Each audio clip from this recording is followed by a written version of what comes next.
बोलो जय माता रानी की। दोस्तों, 2024 शारदीय नवरात्रि शुरू होने से पहले अपने भवन से और मुख्य द्वार से तुरंत हटाएं ये चीजें। माता शेरों वाली ऐसे घर में कभी नहीं आती जिस घर में होती है यह वस्तुएं। आज ही घर से बाहर फेंके। अगर आपने ये चीजें घर से बाहर नहीं फेंकी तो माता रानी आपके घर में कभी नहीं आएगी। व्रत रखने का फिर कोई फायदा नहीं। दोस्तों, नवरात्रि का विशेष पर्व नवरात्रे है, यानी नवरात्र। आपको बता दें, नवरात्र के पूरे 9 दिन गंगा जल की हर एक बूंद की तरह पवित्र माने जाते हैं। यह शुभ 9 के 9 दिन भक्तों के जीवन में विशेष फल की सौगात लेकर आते हैं। आपको बता दें, 2024 में इस साल मां दुर्गा पालकी पर सवार होकर पृथ्वी लोक पर पधार रही है। शास्त्रों में वर्णित है तथा ऐसी मान्यता है कि अगर शारदीय नवरात्रि पर यदि माता दुर्गा का आगमन उनके वाहन सिंह पर नहीं बल्कि पालकी पर होगा तो मान्यता है कि माता दुर्गा का पालकी पर सवार होकर आना बहुत ही शुभ और विशेष फलदायी होता है। जीवन सुखमय हो जाता है, भक्ति का आनंद भरपूर लाभ भक्तजनों को मिलता है। दोस्तों, इस बार नवरात्रि पूरे 9 दिनों तक मनाई जाएगी। न एक भी दिन कम न ज्यादा, पूरे के पूरे 9 दिनों तक मनाई जाएगी। मां वैष्णो रानी की विशेष रूप से पूजा आराधना की जाएगी। शारदीय नवरात्रि का महापर्व इस बार 2024 में 3 अक्टूबर दिन गुरुवार से शुरू होकर 12 अक्टूबर शनिवार के दिन समाप्त होंगे। ऐसे में शारदीय नवरात्रि पर माता दुर्गा की कृपा पाने के लिए कलश स्थापना का शुभ मुहूर्त है 3 अक्टूबर को सुबह 6:19 से सुबह 7:23 तक है। साथ ही अभिजीत मुहूर्त है 11:52 से लेकर दोपहर 12:40 पर होगा। मुहूर्त में की गई पूजा अति उत्तम, मंगलकारी, मनवांछित फल प्रदान करने वाली मानी जाती है। इससे समस्त देवी देवताओं की कृपा आनंद पूर्वक बरसती है और पूजा पाठ का फल कई हजार गुना प्राप्त होता है। ऐसे में जो व्यक्ति नवरात्र आने से पहले घर से ये चीजें हटा देता है तो उसके घर में मां वैष्णो का आगमन होता है, माता लक्ष्मी का होगा वास। मां शेरा वाली आपकी झोली खुशियों से भर देंगे। इसीलिए नवरात्र आने से पहले घर से ये चीजें फौरन हटा दें। दोस्तों, आज हम कुछ ऐसे ही गलतियों के बारे में जानेंगे जो अगर आपके घर में होती है तो माता वाली कभी नहीं करती है से घर में वास, फिर चाहे आप कितने ही पूजा पाठ कर लें। माता दुर्गा ऐसे घर में कभी नहीं आते, ऐसे घर से देवता भी कुपित रहते हैं। दोस्तों, पूरी जानकारी को देखने के लिए इस वीडियो को अंत तक जरूर देखें और एक लाइक तो बनता है। दोस्तों, सबसे पहले नवरात्रि के पहले ही दिन मंदिर की अच्छी तरह से साफ सफाई कर लें। मंदिर जितना सफल होगा फल उतना ही साफ, यानी इतना मिलेगा कि झोली छोटी पड़ जाएगी। मंदिर के अंदर अगर पुरानी मालाएं हैं, टूटी फूटी मूर्तियां हैं, उसके साथ ही खाली माचिस की डिब्बी रखे हुए हैं तो उन्हें बाहर फेंक दें तथा टूटी मूर्ति को किसी नदी में प्रवाहित कर दें। घर में छोटे बच्चों को नवरात्रि का व्रत नहीं रखना चाहिए, इससे उनकी जान को खतरा हो सकता है, क्योंकि इस व्रत में शरीर को अधिक शक्ति की जरूरत होती है। पाल जूस इत्यादि की आवश्यकता पड़ती है।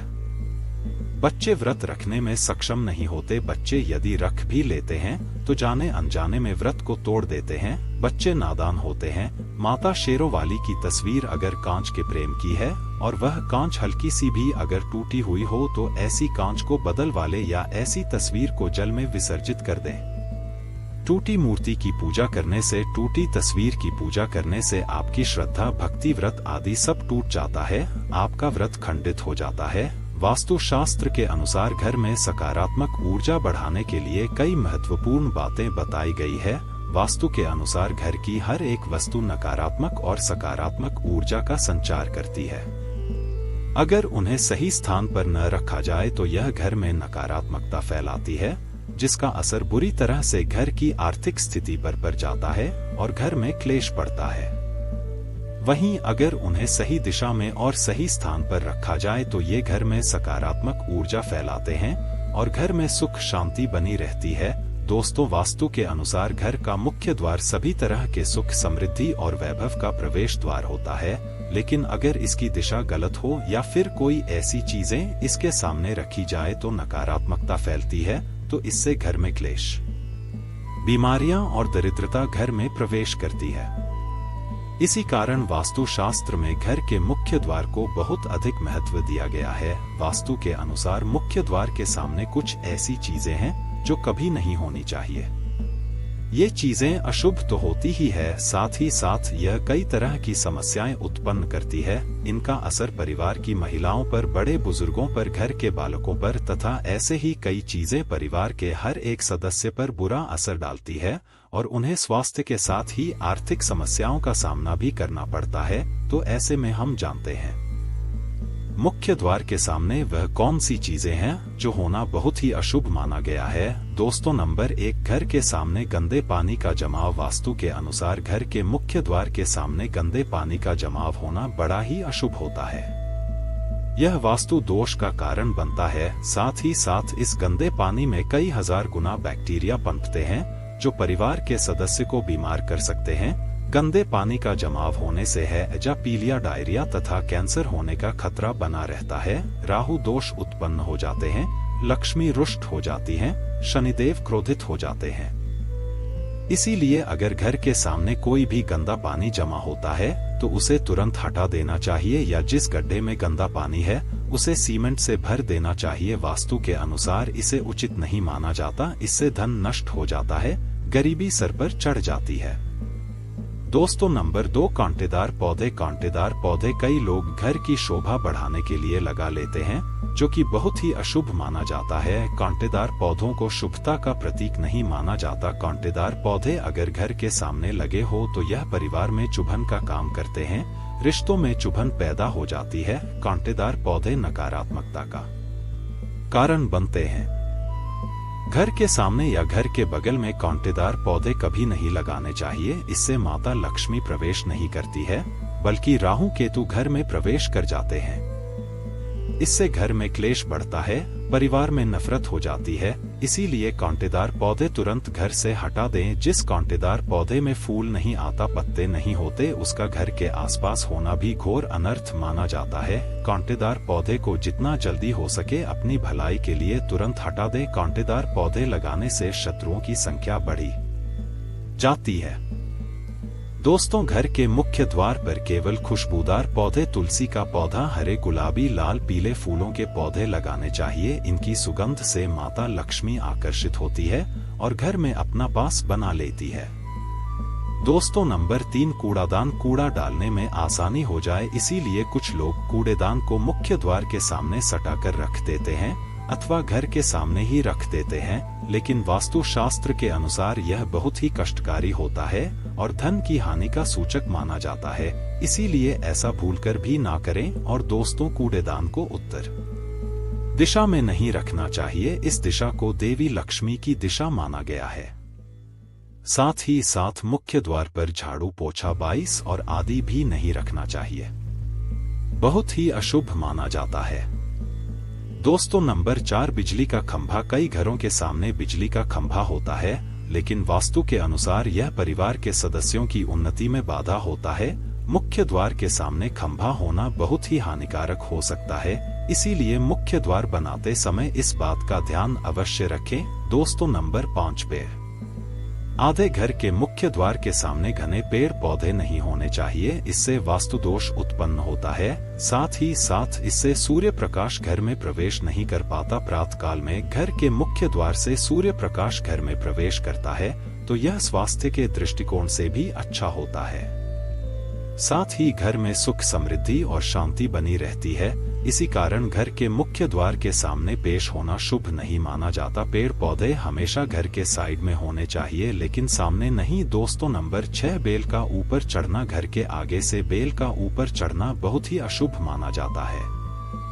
वास्तु के अनुसार इसे विरोधियों तथा शत्रुओं की संख्या बढ़ती है और व्यक्ति की उन्नति में बाधा निर्माण होता है। दोस्तों, नंबर 7, घर की दहलीज। वास्तु के अनुसार मुख्य द्वार की दहलीज से ऊंची सड़क होना बहुत ही कष्टकारी होता है।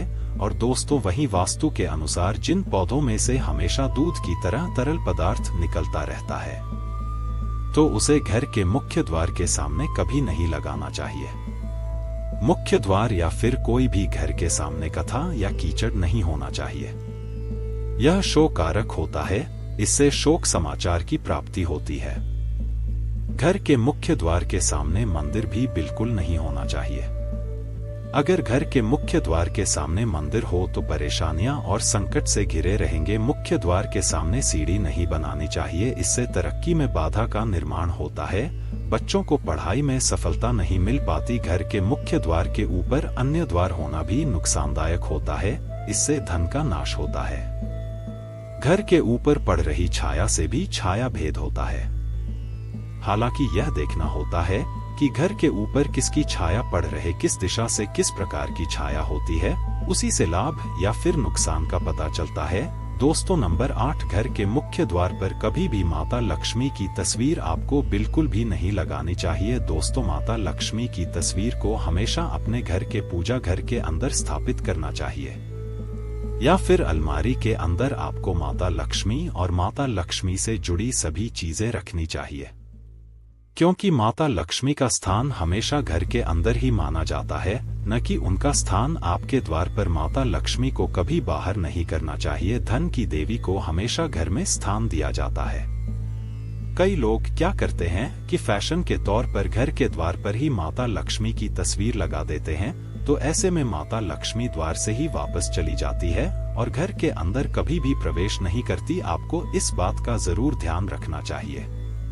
प्रवेश द्वार पर चप्पल नहीं रखनी चाहिए, इससे प्रवेश द्वार अपवित्र हो जाता है और नकारात्मक ऊर्जा प्रवेश कर जाती है तथा धन की देवी माता लक्ष्मी नाराज होकर चली जाती है और कभी भी आपके द्वार पर नहीं आते। दोस्तों, नंबर 9, केले के पत्ते की बंधन बाल अपने घर के मुख्य द्वार पर जरूर लगानी चाहिए, इससे माता लक्ष्मी आकर्षित होती है। ऐसे घर पर सदैव अपना आशीर्वाद बरसाती रहती है। बंधन बाल के माध्यम से समझ लीजिए कि आपके जीवन के अंदर घर के अंदर माता लक्ष्मी यश, वैभव, कीर्ति और कुबेर के साथ प्रवेश करती है और आपके घर का मुख्य द्वार मालामाल आपको बना देता है। घर का द्वार घर की संपन्नता के बारे में बताता है, तो भूलकर भी घर के मुख्य द्वार के आसपास आपको किसी भी प्रकार का कचरा बिल्कुल भी नहीं फैलाना चाहिए, ताकि आपको इसका सकारात्मक परिणाम देखने को मिल सके, न कि आपको उसका नकारात्मक परिणाम झेलने पड़े। दोस्तों, सजावट के तौर पर घर के द्वार पर ऐसे फूल ना लगाएं, ऐसे पौधे जिनके अंदर फूल खिलते हैं लेकिन एक दिन में ही मुरझा जाते हैं, जैसे कि छुई मुई का पौधा। इस तरह के पौधे आपको अपने घर के मुख्य द्वार पर बिल्कुल भी नहीं लगाने चाहिए। ऐसे पौधे जो सुगंध की जगह दुर्गंध देते हैं, उन पौधों को भी मुख्य द्वार से दूर रखना चाहिए। अपने घर के मुख्य द्वार पर इन पौधों को लगाने से बचें। दोस्तों, घर के मुख्य द्वार पर छोटी छोटी घंटी जरूर लगानी चाहिए तथा घर में विंड चाइम लगाना बहुत ही शुभ और मंगलकारी होता है, क्योंकि इसकी जो खनखनाहट होती है वह घर में मां लक्ष्मी का प्रवेश करवाती है और सकारात्मक चीजों को अपनी ओर आकर्षित करती है और नकारात्मकता इन घंटियों की आवाज सुनकर अपने आप बाहर चली जाती है। तो ऐसी चीज अपने घर के मुख्य द्वार पर जरूर लगाएं और फिर देखिए कि आपको कितना फायदा प्राप्त होता है। दोस्तों, एक बात का ध्यान रखें, घर के मुख्य द्वार पर कभी भी घर की महिलाएं रात्रि के समय या फिर शाम के समय अपने घर की चौखट पर ना बैठे। जो महिलाएं घर की चौखट पर बैठती है, खासतौर से शाम के समय, सूर्यास्त के समय, मैं तो ऐसे घर में हमेशा दरिद्रता बनी रहती है। कोई शोक समाचार सुनने को मिल सकते हैं। प्राचीन काल से ही यह मान्यता चली आ रही है। वैसे तो चौखट पर बिल्कुल भी नहीं बैठना चाहिए, ऐसा करना आपके घर में बर्बादी का कारण बन सकता है और मान्यता है कि जो भी व्यक्ति घर की चौखट पर बैठता है तो उसे आने वाले समय में किसी गंभीर बीमारी का भी सामना करना पड़ सकता है और ऐसे घर में देवी देवता कभी निवास नहीं करते। और दोस्तों, कई बार लोग क्या करते हैं, बाहर से सीधे आते हैं और बाहर से सीधे आकर ही गंदे जूते चप्पल जो भी होते हैं उन्हें मुख्य द्वार पर ही बिखेर देते हैं या फिर घर के अंदर फेंक देते हैं। इसके अलावा इस बात का भी जरूर ध्यान रखें कि आपको अपने मुख्य द्वार पर कभी भी जंग लगा हुआ या फिर पुराना टूटा हुआ ताला इस्तेमाल नहीं करना चाहिए, नहीं तो आपके किस्मत पर ताला लग सकता है। वीडियो पसंद आए तो वीडियो को लाइक करें, दोस्तों के साथ शेयर करें। धन्यवाद।